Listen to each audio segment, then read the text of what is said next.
es su problema, eso. Bien, gracias Rose, empezó la grabación. Bueno, nosotros estuvimos viendo el último encuentro a Pablo Freire. Descubrimos con Pablo Freire la fuerza de la alfabetización. No solo la alfabetización en cuanto a lo alfanumérico, sino también algo que llamamos la alfabetización cultural. ¿Esto qué quiere decir? Entender, interpretar los signos de los tiempos. ¿Por qué sucede como sucede? ¿En qué situación me encuentro yo en la sociedad? ¿En qué situación se encuentra la sociedad? Y por sobre todas las cosas, ¿cómo puedo hacer para transformar, para cambiar la realidad o la sociedad en la cual yo vivo? Vimos que el destino final del proceso formativo de Paulo Freire fue dirigido a adultos, ¿se acuerdan? Porque él decía, si queremos transformar a nuestra sociedad, no podemos esperar 20 años a que los chicos que ahora están en jardín terminen un proceso de la escuela primaria y secundaria. Entonces, la educación fue a adultos, personas que necesitaban aprender a leer y a escribir y a interpretar porque lo necesitaban para ampliar sus posibilidades laborales, para hacer justicia también sobre sus posibilidades laborales.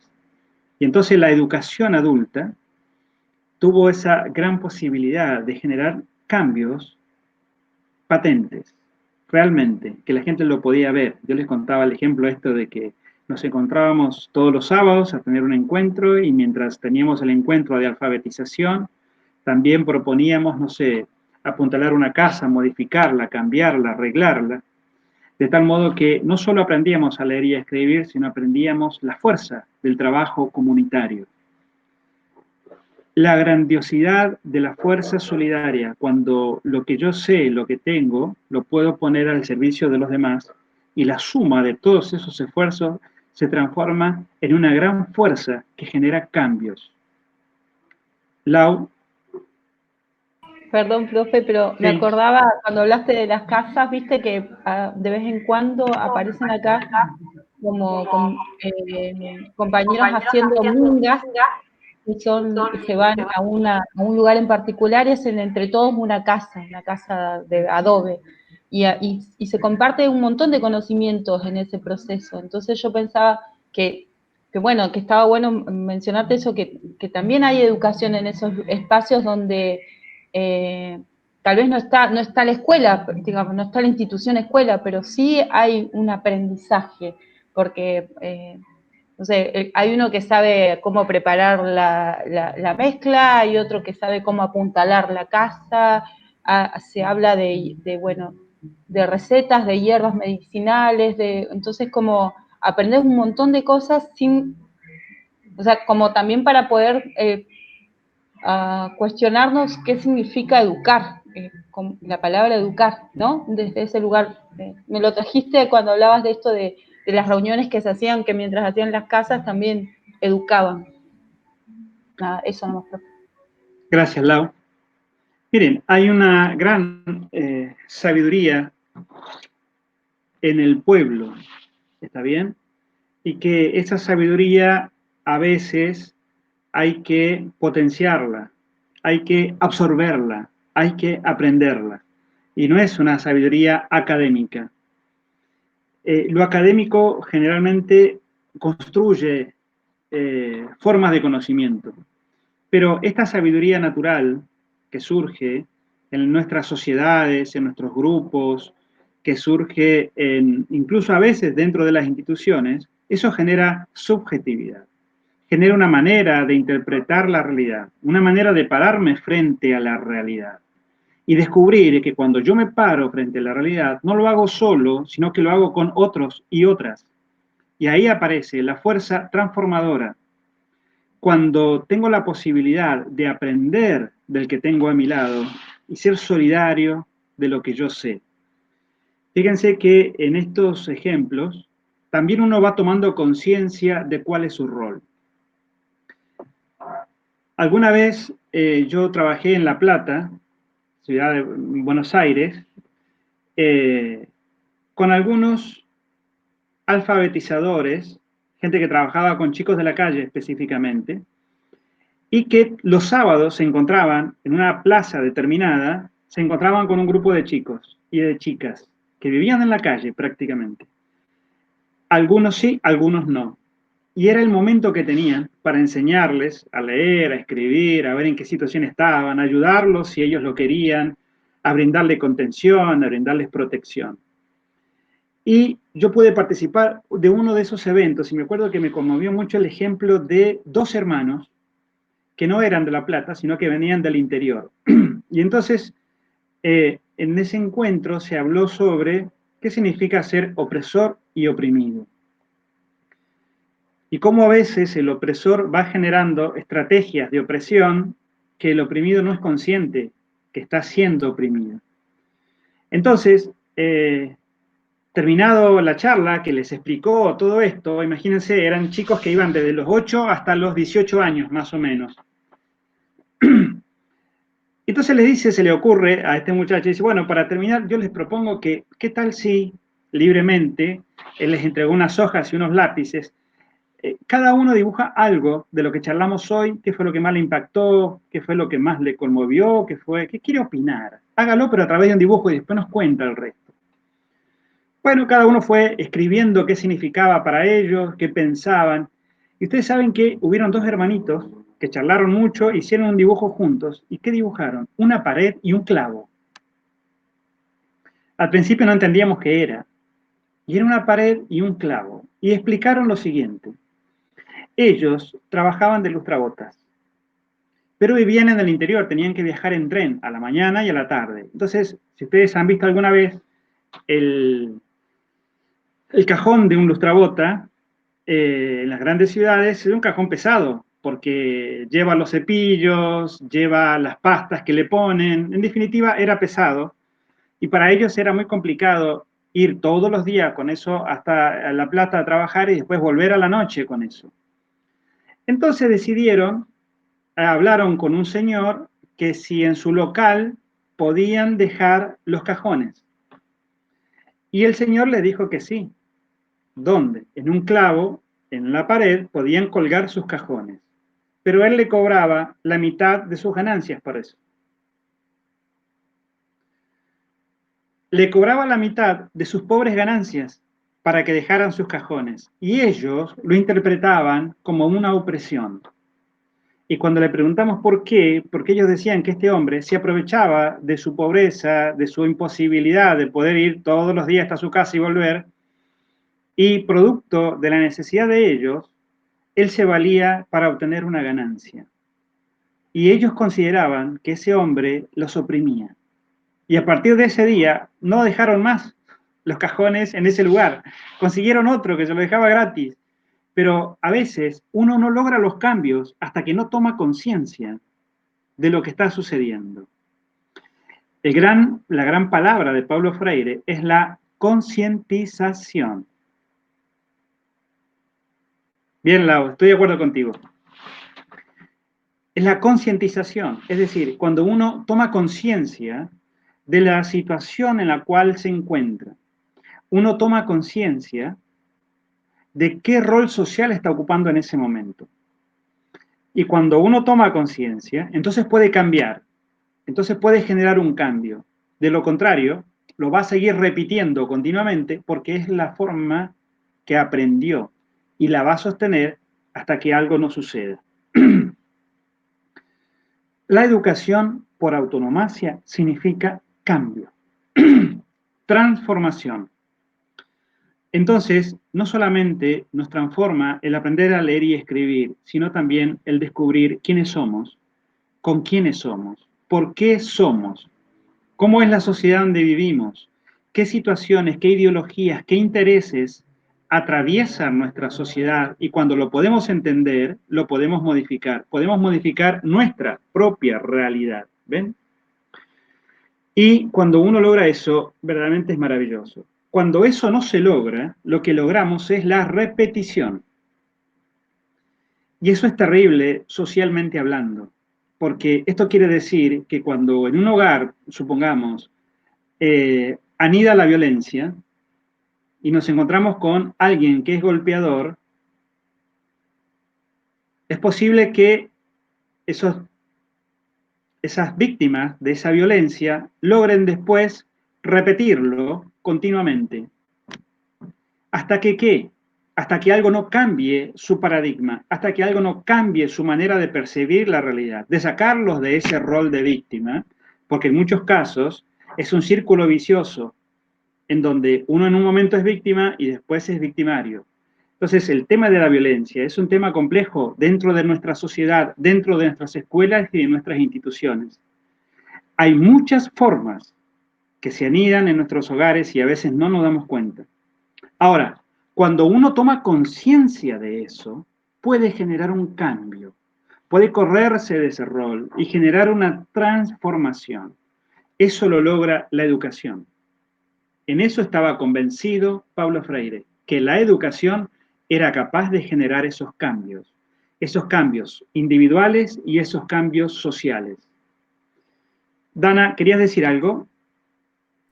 Sí, en realidad acá Yanti estaba preguntando qué había dicho. A ver, ¿qué significaba educación por autonomacia? Que me quedé ahí pensando en... Autonomacia. Autonomacia quiere decir por sí mismo o lo propio de sí mismo. Dale, muchas gracias. Bien, decir que la educación es transformación por autonomacia quiere decir que lo propio de la educación es la transformación. En algún momento de ese proceso necesitamos la repetición, como cuando uno aprende las tablas, ¿se acuerdan? 2 por 2, 4, 2 por 3, 6, 2 por... Uno aprende por repetición. Hay estrategias que necesitan esa repetición. Pero a la larga, esas estrategias deberían desarrollar un proceso de cambio y transformación. Cuando se logra ese cambio, esa transformación, verdaderamente sucede la educación. De la otra forma, es repetición. La repetición no siempre es educación. Dana. Profe, yo acá de Feli. Feli. Lo que creo que está como en peligro hoy en la educación es que a los chicos por ahí, por lo menos lo que digo yo en mis trabajos, es que no se busca la autonomía de los chicos. Y no se busca y es como que tampoco se respeta el contexto de donde ellos provienen, entonces los desconocen, o sea, desconocen por ahí mucho de lo que pasa. Y esa era como una pregunta, ¿no? ¿Cómo concientizar respecto de la autonomía o con qué tipo de actividades uno puede generar más autonomía y también incorporar desde el teatro a las demás cosas, ¿no? Sí. A las demás áreas, digamos. Bien, mira, Félix, voy a contestar dos preguntas. Una es cómo generar autonomía y luego cómo el teatro, ustedes recuérdenmelo porque yo me voy a olvidar, cómo el teatro integra las otras áreas, ¿está bien? Miren, la primera manera de generar autonomía es primero lograr el reconocimiento del otro y de la otra. Que el otro tiene una subjetividad valiosa y que tiene conocimiento que yo no tengo. O sea, yo puedo saber mucho, pero no puedo saberlo todo. Siempre hay alguien que sabe algo que yo no sé. Si yo creo en la complementariedad, entonces lo primero que tengo que hacer es aceptar al otro o a la otra como una posibilidad de aprendizaje. Cuando yo logro eso, transfiero también, diría Foucault, transfiero el poder. Ya no solamente tengo yo el poder de la palabra, el poder de la sabiduría, el poder del conocimiento, sino que ese poder se transforma en una relación horizontal. ¿Se acuerdan el ejemplo de que charlamos la clase anterior de Freire y los campesinos? ¿Se acuerdan? Donde él les muestra que ciertamente él sabía mucho de filosofía, pero ellos sabían mucho de albañilería, de la vida campestre, que él no tenía idea. pero él reconocía esos conocimientos y los miraba como válidos, como sujetos pensantes, como sujetos que pueden modificar mi manera de pensar la realidad. Eso es lo primero, la aceptación del otro y la otra con la capacidad de aportarme conocimiento. Después, generar el conocimiento en el otro. ¿Y eso cómo lo generas? Generalmente a través de preguntas. Miren, hoy hablaba a la tarde con los estudiantes de psicología, estábamos estudiando a Piaget, la corriente estructuralista, y estuvimos viviendo a Piaget y a Ausubel. Y era curioso porque justo viene a colación. Ausubel dice que hay que pasar de la repetición. Hay dos maneras de concebir el aprendizaje, dice él. Una es la repetición y la otra tiene que ver con repetición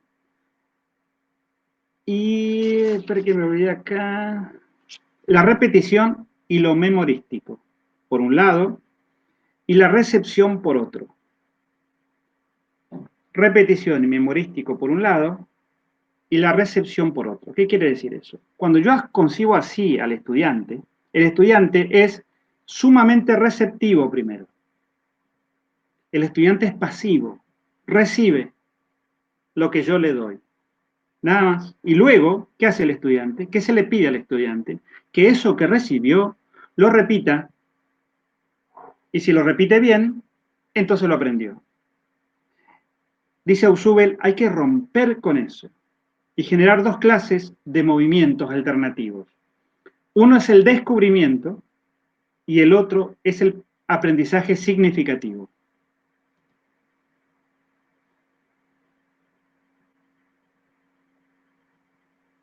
Bien, acá Lau nos aporta algo que ahora voy a ir con eso. Escúchenme.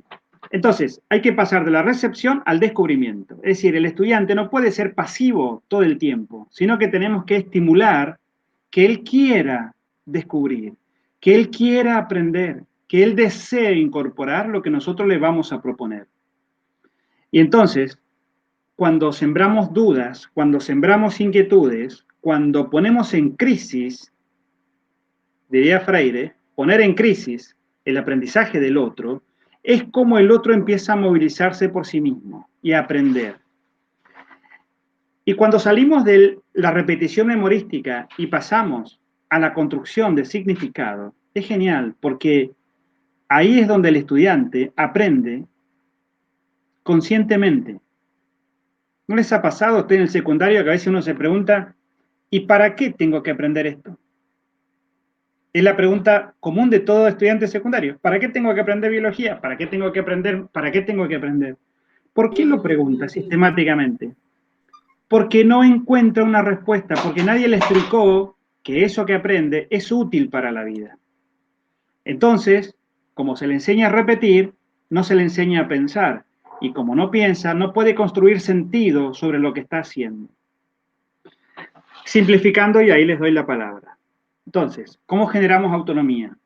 Pasando de la recepción al descubrimiento y la construcción de conocimiento. Para eso tengo que descubrir que el estudiante tiene un conocimiento en sí mismo, tiene la potencialidad de crear y de aprender. Y luego pasar de la repetición a la construcción de significado. ¿Ven?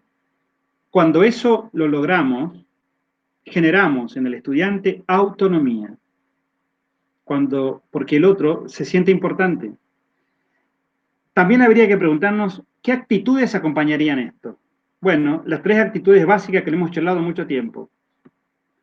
Confianza, empatía, autenticidad. Confianza, empatía, autenticidad. Debo ser confiable para mis estudiantes. Ellos tienen que poder confiar en mí y yo en ellos. Empatía, ponerme en el lugar del otro, en un proceso de aprendizaje. Y autenticidad, de saber que si yo les digo algo y va a ser así, no voy a estar cambiando y mucho menos voy a perjudicarlos en algo. Cuando logramos esas tres actitudes, generamos un vínculo educativo sólido y entonces le damos al estudiante autonomía.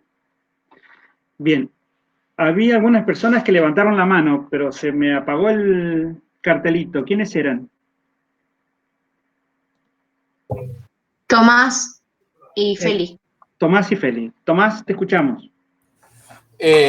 No, yo recién me reía, viste, cuando decías de lo de la secundaria. No, que esto para qué me sirve si no lo voy a estudiar, que no sé qué cosa, que no lo quiero estudiar. Me ha pasado muchísimo. Sí. Con muchas materias, con biología, ponele. Y el año pasado, no, este año, hice un curso de masaje, me tuve que estudiar todo. Y después entendí, viste, que la escuela en realidad sí me sirvió todo lo que había estudiado, nada más que yo no lo di ni bola.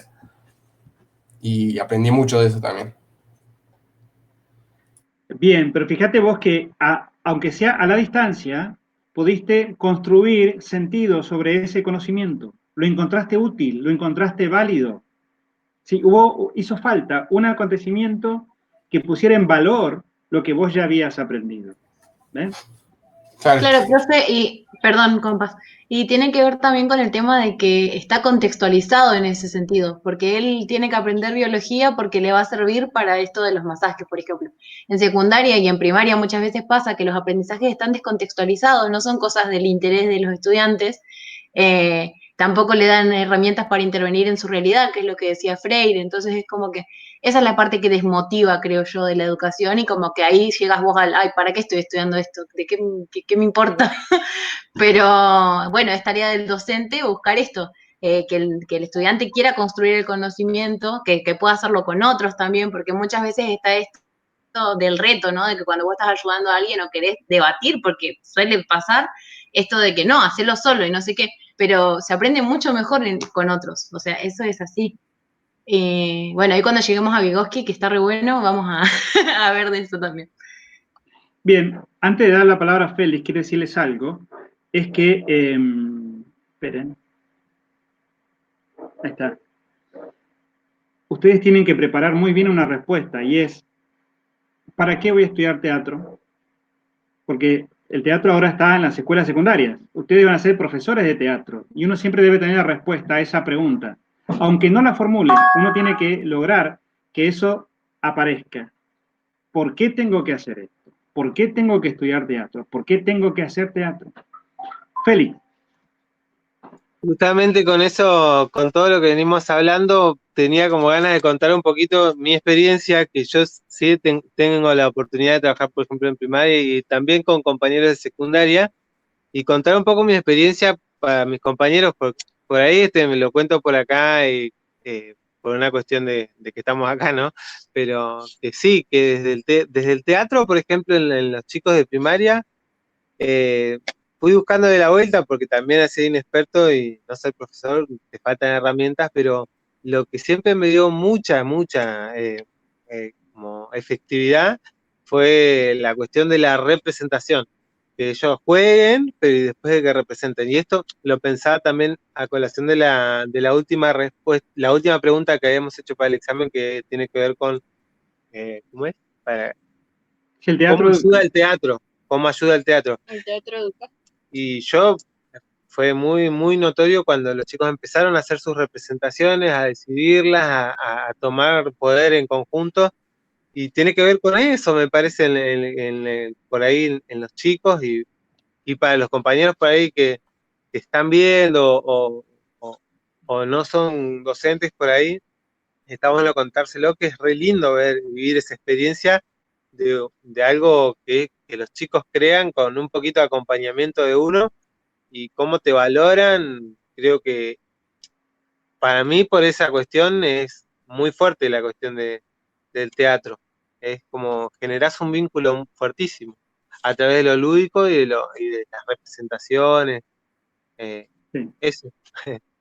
Bien, bien. Igualmente, acuérdense que ustedes siempre deben poder contestar con fundamento a la pregunta ¿por qué enseñamos teatro? Porque alguna vez esa respuesta va a ser dirigida a sus estudiantes y alguna vez esa respuesta va a ser dirigida a los padres de los estudiantes. Y acá voy a lo que preguntaba también Félix recién.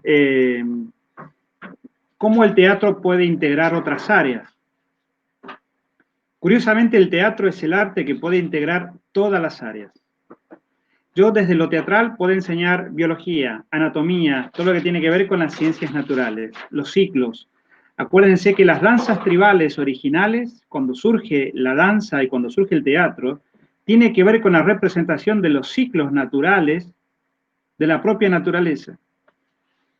Tengan en cuenta que todo lo que tiene que ver con números y medidas, ustedes trabajan el espacio personal, el espacio ficcional, el lugar donde uno trabaja.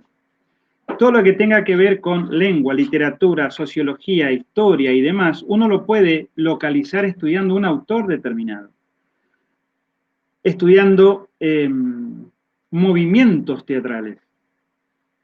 Cuando uno se da cuenta de esto, el teatro se transforma en un eje en donde muchos contenidos de otras materias pueden pasar por eso. Porque uno puede llevar a la teatralización muchos contenidos de la lengua, de la literatura, de geografía, de historia, de filosofía, por hablar de las humanísticas. Pero también podemos hacer una teatralización incluso de las aritméticas. Hay mucha gente, bueno, yo les contaba los otros días, charlábamos del ejemplo de Boal, ¿se acuerdan? Que Boal va a las favelas, intenta generar un teatro distinto, y el primer sorprendido de eso es él, donde tiene que empezar a crear nuevos vínculos, nuevas representaciones, y generar un cambio rotundo en la sociedad en la cual se encuentra.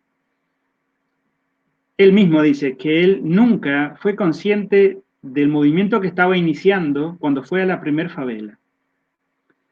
Y tampoco fue consciente de todo lo que aprendió en esos lugares.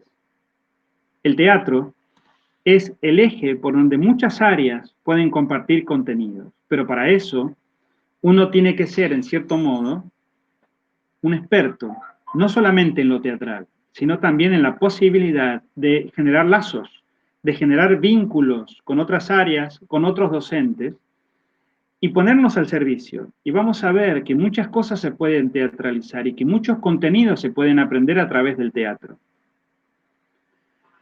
Acá Alfonsina Valenzuela nos escribe en el chat y dice, por ahí no son los conocimientos, sino cómo se dan. Por ejemplo, inglés es súper útil, pero en la secundaria se da de una manera espantosa, nadie aprende. Bueno, eso nos sitúa no solamente en qué enseñamos, sino también en la motivación. En el segundo cuatrimestre, ustedes van a cursar la práctica y ahí se van a encontrar con cuáles son las partes de una clase. Las partes de una clase es motivación, desarrollo y síntesis. Son las tres partes básicas de una clase.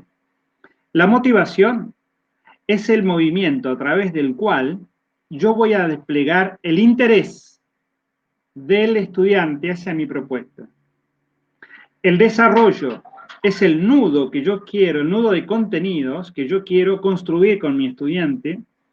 Y luego una síntesis que actúa como de mini evaluación a ver si logré lo que yo pretendía, si lo entendieron y lo lograron. Esas tres partes, simples, tan simples como eso, generan los momentos de una clase, atravesadas por un elemento extra que es el tiempo. ¿Cuánto tiempo le dedicamos a la motivación? ¿Cuánto tiempo al desarrollo? ¿Y cuánto tiempo a la síntesis? Espacios y recursos. Bueno, la motivación es fundamental. Sin motivación no hay aprendizaje. Sin motivación no hay aprendizaje. Sin motivación hay recepción, diría Ausubel. Sin motivación le estamos dando algo que él nunca se preguntó. Estamos enseñando algo que para esa persona no tiene sentido hasta que nosotros motivemos ese interés, despertemos esa curiosidad, planteemos preguntas que tengan que ver con eso. Fíjense que en muchas obras de teatro se trabaja, por sobre todas las cosas, las cuestiones esenciales, existenciales, sociales, identitarias. Imagínense todo lo que podemos hacer en el secundario con eso, donde la subjetividad de una persona que está transitando el secundario justamente se está cuestionando eso. El quién soy, con quién soy. ¿Soy un niño, soy un adolescente, soy un adulto? ¿Qué relación tiene? ¿Qué responsabilidades sociales le caben? Etcétera. lo encontramos en el momento justo para plantear esa clase de estructuras cognitivas a partir de lo teatral, estructuras existenciales a partir de lo teatral. Entonces, esto a modo de ejemplo, para que ustedes vean de que hay muchos contenidos que se pueden trabajar a partir de lo teatral. Para eso ustedes necesitan una palabra mágica que se llama articular. Articular con sus compañeros de lengua, de matemática, de literatura, de física, de biología, de filosofía. Articular. En la articulación se logra esta síntesis. Sin articulación no tenemos nada. Cada uno está enseñando sus propios contenidos. Entonces, la motivación es la que genera en nosotros esa posibilidad de una creación colectiva. Bien, vamos ahora, dicho esto, como preludio, como introductorio, vamos a ir a Vygotsky. Vygotsky nació en Rusia allá por 1896 y tuvo un gran desempeño a principios del siglo XX. Personalmente lo considero como una de las personas más sabias de su tiempo. Las áreas que Vygotsky le tocó integrar trabajando en los ministerios de gobierno fueron increíbles en Rusia.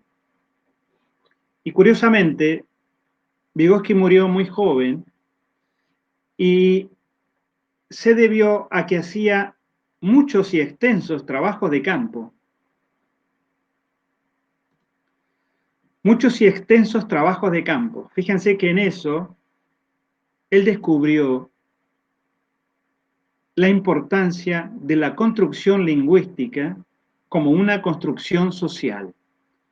Él descubrió que había aldeas perdidas en la estepa rusa que no sabían propiamente leer ni escribir. No manejaban la estructura alfanumérica. Sin embargo, vivían y existían. Y tenían una palabra para cada cosa, y tenían una manera de hacer sus cuentas y de sumar, sin haber ido nunca jamás a la escuela. Imagínense, alguna vez se habrán visto documentales de esas tribus nómades que suceden y que transitan, que habitan la estepa rusa. Bueno, ahí no hay institución escuela. Sin embargo, la gente maneja un lenguaje fluido para nombrar las cosas que se transmite por tradición oral y que también realizan sus mercados, sus intercambios, su trueque, y con eso sobreviven. Entonces él se dio cuenta que si bien la escuela es una institución necesaria en una sociedad, hay sociedades que pueden existir sin la escuela, pero no pueden existir sin educación. La escuela es la institución, por autonomacia, en donde decimos que sucede una educación académica. Pero la educación, con mayúscula, abarca todo género humano, toda realidad humana, y en donde esas tribus, especializadas en poder subsistir en esas estepas rusas con climas muy inhóspitos, vivían gracias a las estrategias que año tras año, década tras década, las personas iban desarrollando y la iban transmitiendo a las generaciones jóvenes. Y así es como se mantenía esas gentes viviendo en esos lugares tan inhóspitos para el género humano. Sin embargo, vivían, existían y eran felices y no se querían ir de ahí. Era su ámbito, su entorno. Y ahí Vygotsky descubrió que no importaba tanto la institución escuela como la institución educación, el lugar del aprendizaje y la enseñanza. Y descubrió otra vez esa íntima relación que hay entre lenguaje y pensamiento. Si hay algo que no podemos nombrar, no lo podemos pensar. El lenguaje es la plataforma a través de la cual se genera el pensamiento.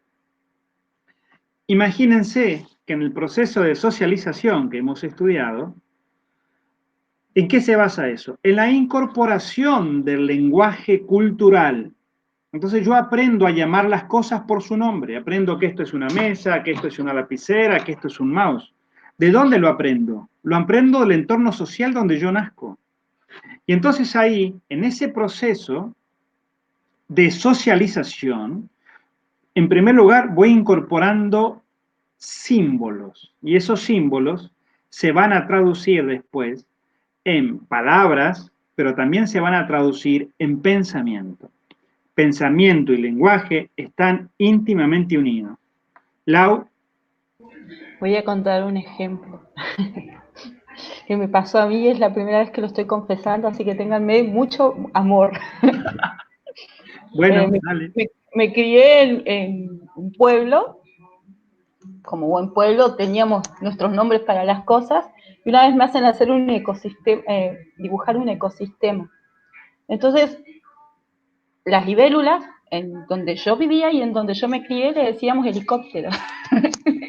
Entonces yo puse que el sapo se comía el helicóptero. Por supuesto me fue mal, pero porque la profesora no supo interpretar. Y fui, bueno, se rieron mucho con eso. Nada, eso, profe. Eso con respecto a esto que decís, que digamos que el valor de la palabra en el pensamiento, porque yo entonces para mí, o sea, era como re lineal, y era lo que sabía, que estaba mal, pero era lo que sabía. Bien. Escúchenme, vamos a tomar este ejemplo. Laura, mira, yo soy de San Juan, mi esposa también, y cuando nosotros éramos niños, a las libélulas las llamábamos helicópteros también, ¿eh? No son la única. Ahora, escuchen, vamos a tomar este ejemplo de Laura. Supongamos que ustedes son los docentes, ¿no? Piden una redacción de ecosistema y de repente aparece una estudiante que se llama Laura que escribe: el sapo se comió el helicóptero. ¿Qué preguntas deberían hacer ahí?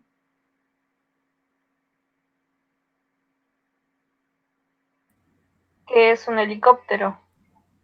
¿O a qué se refirió? ¿Con Muy qué bien. desayuna? ¿Cuál era el tamaño del sapo para comerse un helicóptero? Bueno, miren, ahí está la clave. La clave siempre está en la pregunta. Si la docente le hubiera preguntado, ¿qué entendés por qué pusiste esto? O ¿qué es un helicóptero para vos en este contexto? Ella le hubiera explicado, la maestra le hubiera dicho: mira, está bien, pero también se llama libélula. No descalifica el lenguaje, el nombre que ella le puso, sino que le adosa otro significado. Le llamás helicóptero, pero también se llama libélula. Fíjense que es la manera donde uno va reinterpretando la realidad de los otros. Eso se llama empatía. Si el docente no pregunta, simplemente dice: no, esta respuesta está mal, punto, tiene 0, y estamos fritos. ¿Se entiende? Siempre la pregunta es el vehículo del conocimiento. Ustedes imagínense que muchos de nuestros problemas tiene que ver con que no hacemos las preguntas adecuadas. Entonces, suponemos, hacemos una suposición de qué es lo que se está diciendo y demás. Y si no, lo interpretamos a nuestra manera y entonces, en muchos casos, también estamos sujetos a error. El aceptar al otro como una fuente de conocimiento implica continuamente en preguntar y repreguntar sobre lo que el otro o la otra me está diciendo. ¿Ven? Gracias, Laura, por tu ejemplo, por animarte a contarlo. Por esto sucede continuamente. Los chicos llaman a las cosas como las llamamos en la casa. Por más que sepan a veces que se dicen de otro nombre, lo escribe, lo piensa, lo dice como lo llamamos en la casa. Porque en Dijiste su que estaba casa, bajo la cama, me parece. en su casa aprendió a contarlo y en su casa aprendió a pensarlo. Entonces, la escuela lo que nos brinda es un lenguaje universal, un pensamiento universal. En teoría debería ampliar nuestros horizontes y nuestros conocimientos. Porque a partir del lenguaje, nosotros lo que hacemos es construir sentidos. Y ahí está la clave de Vygotsky otra vez. Una de las propuestas de Vygotsky es que el ser humano construye continuamente sentidos sobre la realidad. nosotros interiorizamos la realidad construyendo sentido, cargándola de sentido. Y aquello que no le atribuimos sentido, simplemente lo dejamos pasar. No es parte de mi realidad en cuanto a la importancia que yo le doy para mí. Simplemente dejamos que se vaya, dejamos que fluya. Ahora, cuando algo es significativo, sea positivo, sea negativo, sea una experiencia grata, sea una experiencia espantosa, pero es significativo, es decir, está atravesado por las emociones que generan en mí una estructura de significado, entonces eso me lo apropio y eso forma parte de mí. Y ahí volvemos otra vez al texto de Usubel, de ser capaces de generar conocimientos y que esos conocimientos estén plagados de significado, construcción de significado. En eso, Vygotsky está de la mano también con Ausubel. Vygotsky leyó a estos tipos. Vygotsky leyó a Piaget, por ejemplo. Vygotsky era un tipo muy culto. Y a partir de eso, fue haciendo estas síntesis continuas y sistemáticas sobre el aprendizaje social. Y curiosamente, distinto a lo que plantea Piaget, Vygotsky va a plantear que la forma en que se desarrolla el conocimiento no es desde lo individual a lo social, sino desde lo social a lo individual. Porque nosotros nacemos a una cultura, a una sociedad, asimilamos, incorporamos esos conocimientos y a partir de eso vamos generando después los nuestros propios. Ese proceso él le va a llamar interiorización. En ese proceso de interiorización, nosotros vamos no solamente aprendiendo, sino que vamos construyendo identidad, lo que nosotros somos. Y va a desarrollar una teoría que se llama zona de desarrollo próximo. Y que tiene que ver con poner en juego esto que decíamos recién de aprender con otros y de aprender de otros. Les voy a poner un ejemplo.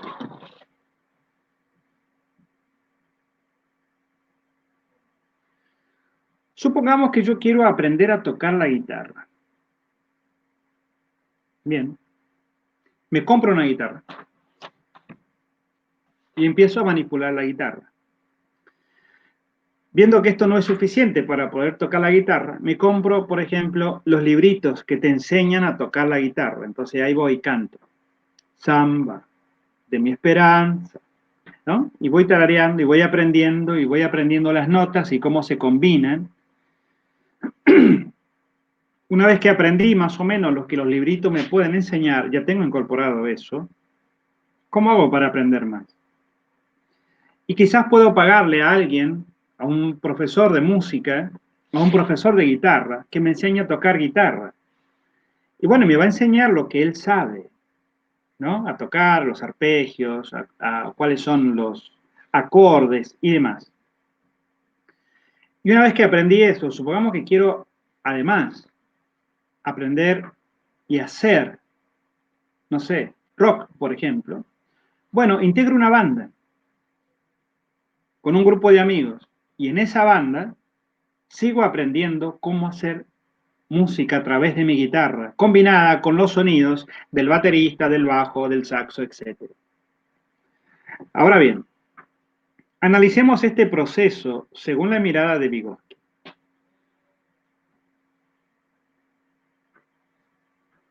Todo lo que yo soy lo tengo de afuera, ¿sí? A través del lenguaje. Ahora bien, tengo la guitarra, dice él. Bien, es muy poco lo que yo, sin tener idea de cómo tocarla, puedo aprender por mí mismo. Ahora, cuando me compro el librito para aprender a tocar la guitarra, ya estoy a partir de otro aprendiendo. Porque otra persona escribió ese libro para que yo aprenda. Y puedo ir más lejos aún. Yo no tendría guitarra si alguien alguna vez no la fabricó. Y si ese que la fabricó no la pensó. Y entonces es una concatenación de causas y efectos que llegan hasta mí, mi guitarra. Ahora, alguien escribió esos libros para aprender a tocar la guitarra. Entonces, la zona de desarrollo próximo tiene que ver con el aprendizaje que yo podría lograr por mí mismo, que estaría acotado Luego, ese aprendizaje se extiende un poco más cuando, por ejemplo, me compro los libros de guitarra. Y ese aprendizaje se extiende un poco más cuando contrato al profesor de música, de guitarra, que me enseña a tocar. Y se va a extender mucho más cuando toque en una banda de rock y pueda aprender a tocar rock con mis amigos y mis compañeros de banda. Para Vygotsky, en todo ese proceso, entre el comienzo, lo que yo puedo aprender por mí mismo, y el final, lo que finalmente terminé aprendiendo, todo eso sucede gracias a algo que se llama andamiaje. El andamiaje es una estructura de conocimiento a través del cual se va desarrollando el conocimiento a partir del conocimiento de otros. Entonces, el andamiaje es el libro escrito por, el libro de música o el libro de guitarra escrito por alguien. El andamiaje es el profesor de música. El andamiaje es la banda con la que yo toco música. ¿Se entiende? Zona de desarrollo próximo. Lo que yo puedo aprender por mí mismo y lo que yo puedo aprender de otros especialistas que están a mi lado. Y entonces mi conocimiento se potencia y se desarrolla a su máxima expresión. Ahora bien, pensemos esto en un aula. Cuando hacemos trabajo en grupo, ponemos en juego este concepto. Que lo que yo sé, lo pongo en juego a consideración de los otros. Y juntos vamos aprendiendo. En esa relación, todos nos transformamos de alguna forma en andamiaje de los demás, continuamente. Y ellos se transforman en mi propio andamiaje. El andamiaje a veces se puede dar porque hay alguien que sabe un poco más que yo, supongamos en matemática. Pero además, diría Vygotsky, no solamente tiene que ver con el saber, sino a veces tiene que ver con la motivación, con el entusiasmo. Entonces el andamiaje, en muchos casos, puede venir del lado de alguien que no sepa más que yo, pero tiene más deseo de aprender que yo, tiene más ansia de saber tocar la guitarra. Y entonces, del hecho de estar con él, me motiva, me modifica, me estimula, me apasiona aprender a tocar la guitarra. No sabe más que yo, pero está mucho más interesado que yo en aprender una cosa cualquiera. Entonces, esa motivación extra, ese plus, ese entusiasmo que el otro muestra, se transforma en mi propio estímulo y en mi propia motivación. Para Vygotsky, esto debería suceder en nuestras aulas. En todas nuestras aulas deberíamos aprender de una forma social, en donde el conocimiento de uno se transforma en el trampolín para que el conocimiento del otro crezca. Y dicho esto, el teatro, voy a usar otra vez la palabra, por autonomacia, es decir, el teatro por sí mismo es una actividad grupal. Como actividad grupal se desarrolla en un pleno conocimiento y el aprendizaje de los unos con los otros. En una genial coordinación en donde el director, fíjense esto, analicémoslo esto teatralmente. Alguien tuvo una idea. Calderón de la Barca tuvo una idea. Y esa idea la transforma en un libro. La vida es sueño, de Calderón de la Barca. Bien. Viene un director, toma esa obra y dice, vamos a hacer con esto una obra de teatro. Perfecto. Llama a los actores. El director hace de la obra escrita por Calderón de la Barca una interpretación. Esa interpretación la trabaja con los actores, que cada uno de los actores va a interpretar el personaje de acuerdo a sus posibilidades. Otra interpretación. En algún momento esta obra se presenta ante el público y el público, a partir de lo que pensó Calderón de la Barca, de la interpretación que hizo el director y de la interpretación que están haciendo los actores, el público interpreta esa obra total. Y entonces todo es una relación continua y constante de interpretaciones subjetivas sobre la misma realidad. ¿Ven? Entonces, diría Vygotsky, la realidad es una interpretación continua de eventos y que cada uno de esos eventos genera en mí un aprendizaje. Entonces, en una relación grupal, uno puede llegar a decir, fui a ver una obra de teatro y aprendí qué es la vida de sueño para Calderón de la Barca. Bien, ¿y cómo lo aprendí? Gracias a los actores que hicieron su interpretación, gracias al director que hizo su interpretación y gracias a Calderón de la Barca que lo escribió. En realidad hubo una gran complementariedad grupal para que yo, que soy el espectador, pueda participar de este evento. Diría Vygotsky, de esta forma se comporta toda la realidad. Entiéndanlo. Para comer hoy un bife, necesito del que cuida la vaca, el que la hace crecer, va al frigorífico, viene a la carnicería, voy yo y la compro, finalmente alguien lo prepara y me lo como. Cada evento, por más pequeño que sea, tiene un gran abanico de relaciones y de posibilidades sociales y va mostrándonos cómo la necesidad y la utilidad de los roles sociales, de que si uno de esos elementos faltare o faltase, yo no me comería un bife esta noche. ¿Ven? Es decir, cada uno de estos elementos se conjuga socialmente para producir un efecto. Bien, así tenemos que pensar una clase, donde cada uno de los elementos, ¿cuáles son los elementos? Los educandos, diría Pablo Freire, el educador, el contenido, el aula, el ambiente, el tiempo, las condiciones, las motivaciones, hacen posible un aprendizaje, donde todo eso se conjuga continuamente y va generando la construcción de conocimiento. Cualquiera de esos detalles que no esté tomado en cuenta, el aprendizaje se vería modificado, quizás en algunos casos anulado, porque en esta relación de vínculos entre el docente, el educador y el educando, esta relación dialéctica, si el educador genera una relación negativa, una relación hostil con los estudiantes, es muy difícil, lo diría Freire, lo dice Vygotsky, lo diría Carl Roger, lo diría Piaget y Ausubel, es muy difícil que el aprendizaje se produzca. Lo que se va a producir ahí es una repetición, pero no un aprendizaje significativo. ¿Por qué? Porque no estaban dadas las condiciones para que ese aprendizaje sea significativo. Entonces, ustedes que van a ser docentes, a la hora de planificar una construcción de conocimiento, hay que tener en cuenta cada uno de estos detalles. El educador, qué características tienen, cómo son, de dónde vienen, qué lenguaje, qué cosas les gustan, qué posibilidades tienen, si conocen qué es el teatro, si no lo conocen, etc. El educador, ¿en qué situación me encuentro yo cuando entro al aula? ¿En qué situación cognitiva, social, emocional, a través de la cual yo voy a encontrarme con mis estudiantes, a construir un vínculo cognitivo para producir un conocimiento?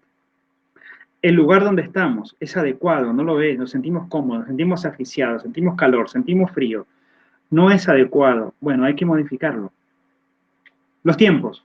Tenemos 20 minutos, tenemos 30, tenemos 2 horas completas, tenemos 4 horas. De acuerdo a ese tiempo es la producción del conocimiento. Cada uno de estos elementos, sobre todo, los recursos. Si necesito música, ¿qué hago? Canto, bailo, pongo música, llevo un grabador, hay corriente, etc. Cada uno de estos elementos es fundamental para que el producto aprendizaje suceda en el aula. Entonces, a la hora de planificar, debo tener en cuenta eso. ¿Quiénes son mis estudiantes? ¿Qué edades tienen? ¿En qué proceso? Eso lo van a estudiar cuando estudien sujeto 1. ¿En qué proceso de desarrollo o evolutivo se encuentra este estudiante? ¿Qué cosas puede aprender? ¿Qué cosas no? ¿De qué manera puedo establecer un diálogo más propicio para que él pueda entender lo que yo quiero transferir, lo que yo quiero construir? lo que yo le quiero proponer. Cada uno de estos elementos es fundamental para que el estudiante aprenda, pero aprenda significativamente, aprenda placenteramente. Salud. Hay que asociar a la palabra educación la palabra placer. Durante muchos años se han dicho que el aprendizaje con sangre entra, o algo así era el dicho, ya no me acuerdo, porque nunca lo tuve en cuenta. Porque hay que asociar la palabra placer a la palabra aprendizaje. El aprendizaje tiene que ser placentero. Fíjense que cuando algo nos da placer, lo aprendemos casi siempre. Ah, la letra con sangre entra. Es verdad, gracias, Lau. Bueno, no debe ser así. Debe ser una experiencia placentera. Vieron que cuando alguien está aprendiendo algo que le gusta, no se da cuenta que pasa el tiempo. Cuando uno lee un libro, por ejemplo, que le agrada, o ve una película, o una serie, o está haciendo algo que le gusta, es como que el tiempo no pasa, o el tiempo pasa rapidísimo, porque nos entusiasma hacer eso que estamos haciendo. Bueno, esa experiencia es la que nosotros tenemos que lograr con nuestros estudiantes, esa fascinación por el conocimiento. Y en muchos casos, el motivador de eso somos nosotros. Nosotros somos el andamiaje de nuestros estudiantes.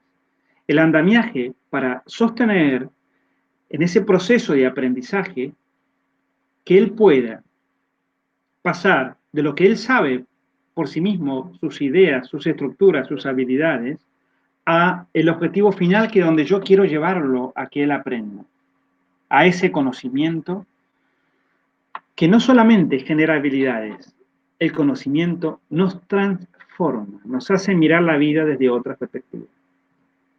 Ustedes pregúntense,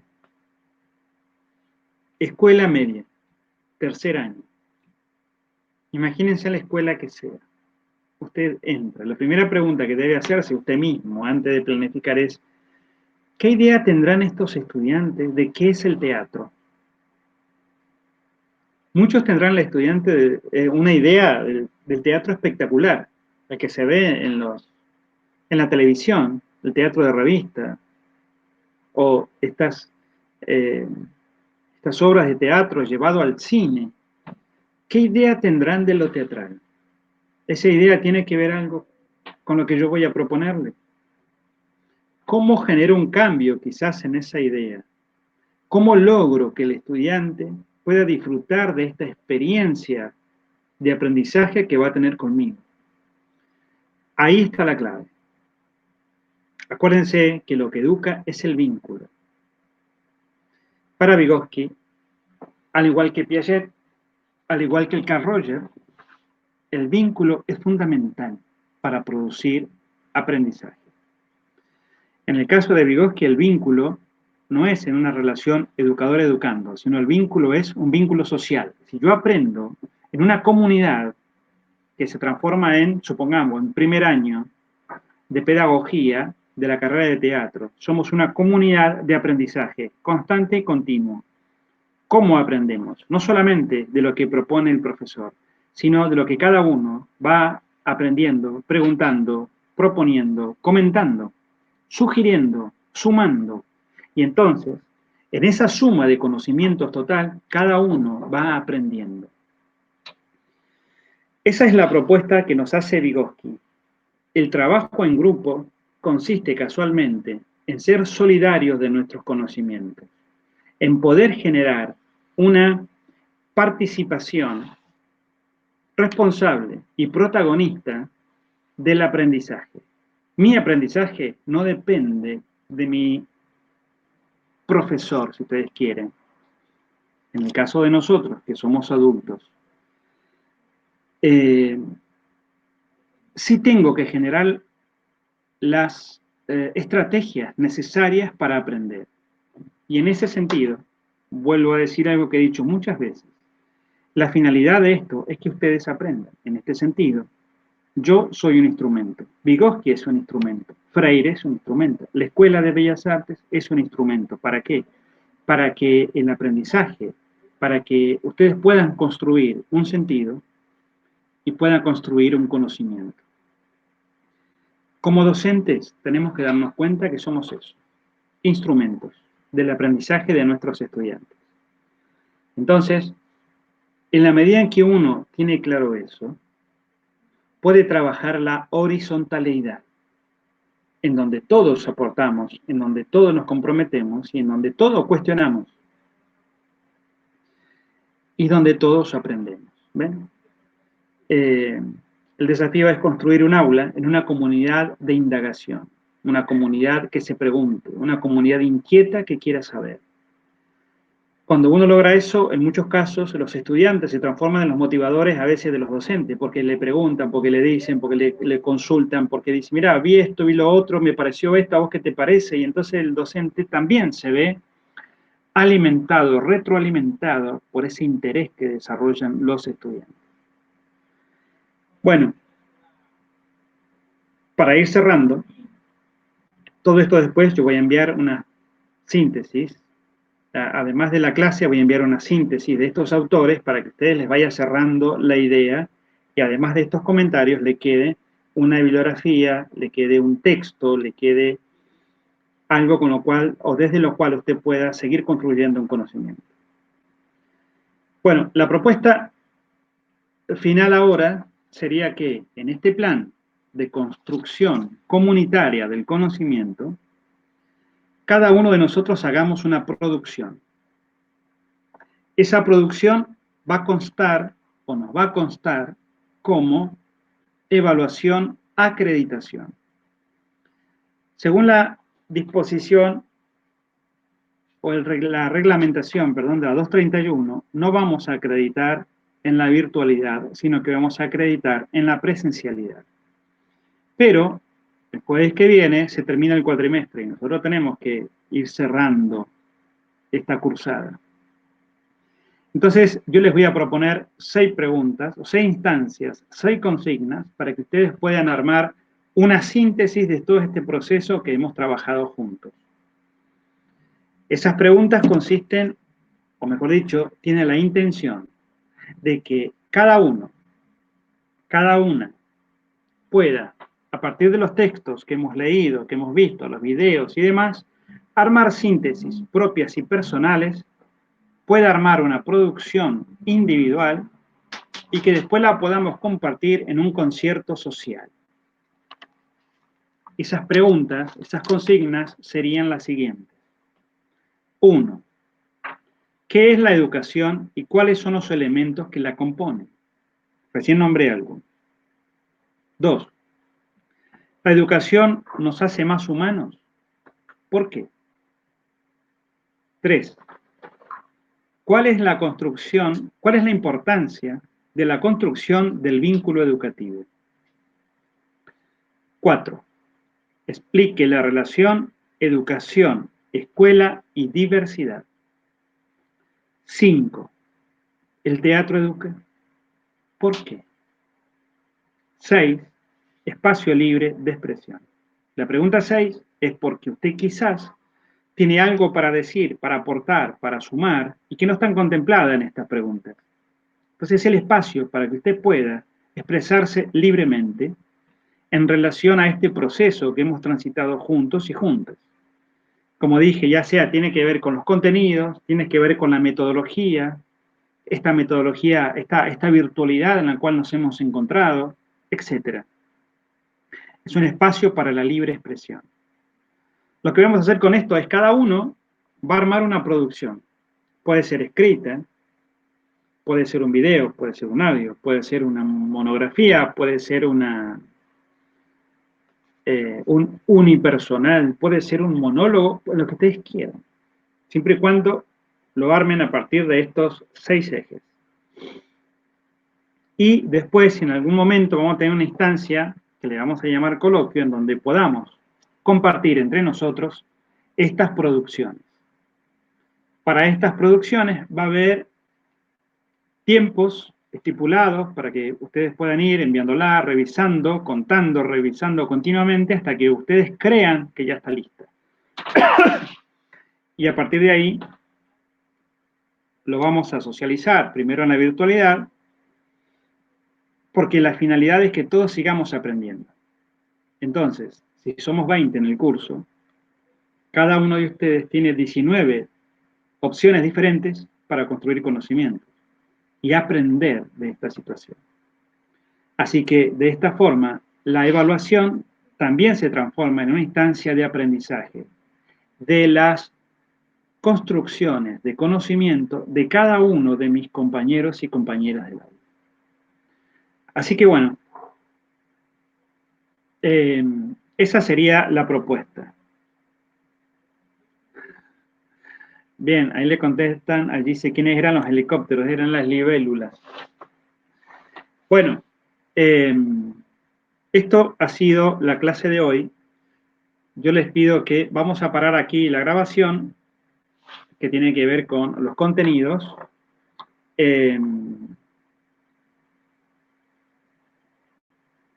Y después vemos algunos detalles